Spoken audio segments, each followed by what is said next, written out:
G'day everybody, how's it going? Pete here again, and I thought I'd do something a little bit different today, seeing as we've all been stuck inside pretty much for a while now, and just to get out and get some footage, get some content out for you guys to see. I thought I'd show you today my 2003 Suzuki Jimny that I built up from fully stock with the help of my friends back in Okinawa, and I thought I'd give you a little walk around today and show you some of the things we've done to it to help it get along on some of the gnarliest trails, and even rescue some Jeeps and Land Cruisers along the way. Okay, so first of all, the Jimny started off fully kind of green, as you can see here in this picture of it fully stock. So as you can see, it's come quite a ways since then, although it is pretty dirty at the moment. One of the major things we did to it was paint it with Raptor liner.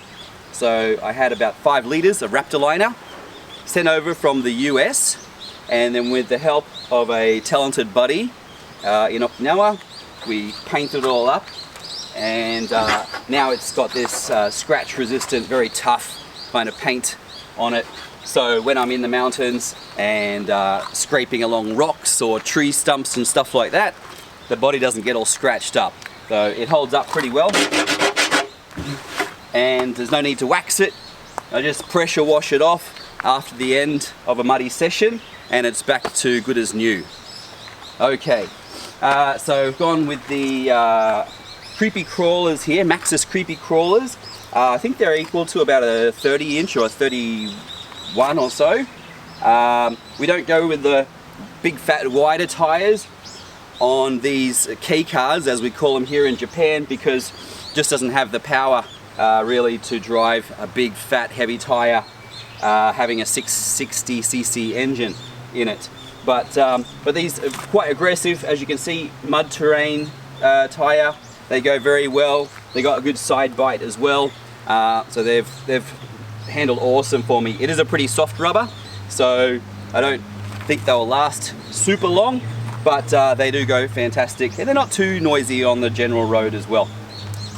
Then I've got raised Daytona rims down here just for a bit of fun, and they've got a big spacer inside. It's a 90mm spacer in there just to give me a bit of a wider stance.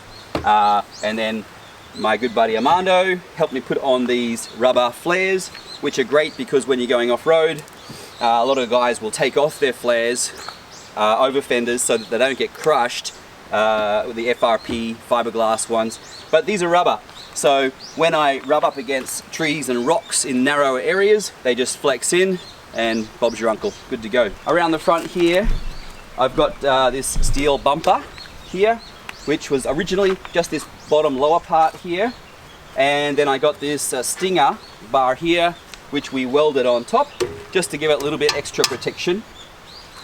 Behind this is a 8,000 pound Smitty built winch with synthetic rope here. So this has got me out of a lot of trouble. Very, very handy, and it's got a lot of other people out of trouble as well. Then above that, a little LED light here, super bright, very handy. This is the little control box for the winch, which I just painted up with a little bit of a camo design. Okay, and looking up to the hood, we put these air vents in here, just a little bit of excess heat out, and kind of looks a bit cooler, I think, anyway. Okay, some little carbon fiber eyelids there, just for a bit of fun. Got recovery points down here. Always the first most important thing to do when you're going off-roading, of course, is have good recovery points front and back, so you're not trying to pull off the factory tie-down points down below, because I've seen them fail quite a few times and they're just not built for snatching out of deep mud and stuff like that. So some good strong recovery points with some D-shackles here. Okay, looking up to the top, on the top here we've got a 52-inch light bar, I think it is, a 300 watt LED light bar. So this is great for off-roading, especially at night time, obviously. It sends out a beam about 180 degrees, so I'm able to see what obstacles I have to the left and right very easily, thanks to this big fella up here. And then that's mounted to my rusty old roof rack, which still works fine when I go camping and that. I'll chuck the esky up there or tent and whatnot. Although it is getting super rusty, it's probably time to take that off and switch it up. Coming around the side, we've got these awesome strong rock sliders down here, which are welded straight to the chassis. Again, covered in a Raptor liner as well. And these save me from banging up the door frame here every time I slam down hard on rocks. This takes the full weight of the vehicle, so yeah, super handy and super strong, nice side protection. So that was all hand built by my buddy Armando, and we put it on together, and yeah, fantastic stuff, awesome. Okay, if you'd like to come around the back here.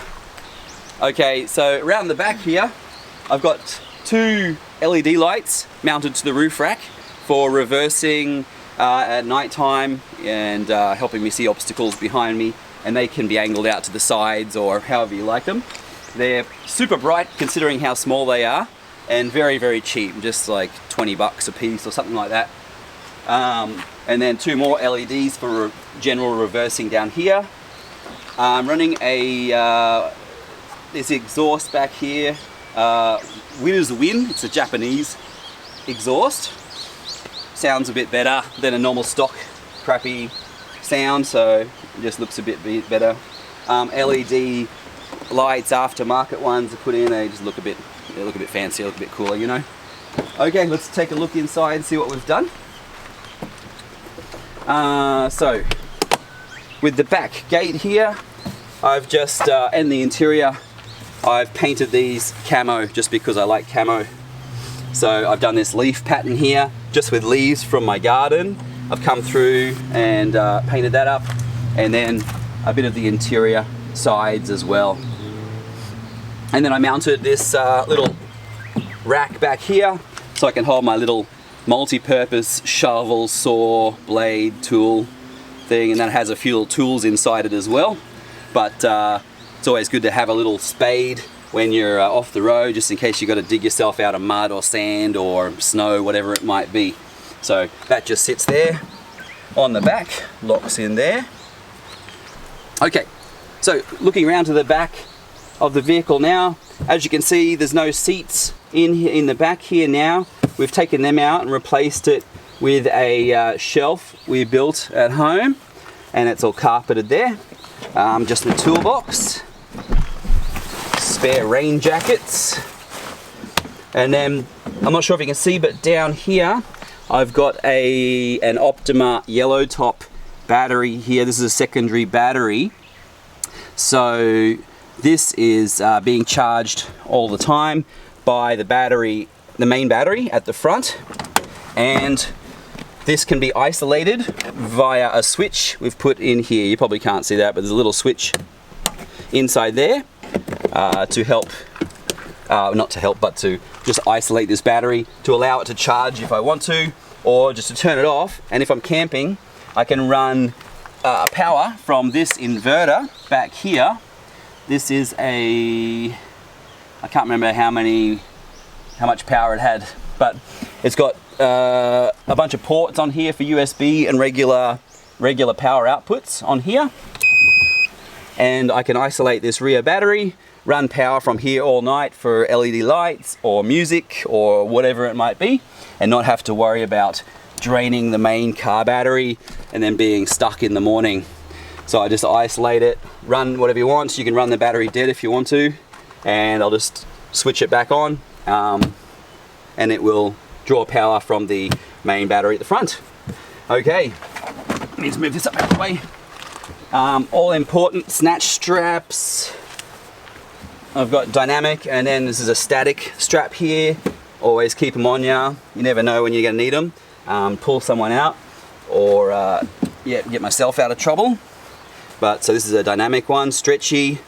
It's still a bit muddy. You can see we've used it hundreds of times and it's worked awesome every time. That's by Keeper. So I always just keep them in there. A couple of straps along with a tree saver, and then a few de-shackles and stuff just to connect it all up to my recovery points or winches, whatever. So yeah, that's the back shelf there. Always keep my little emergency bag back here with, you know, first aid kit and all sorts of other emergency stuff.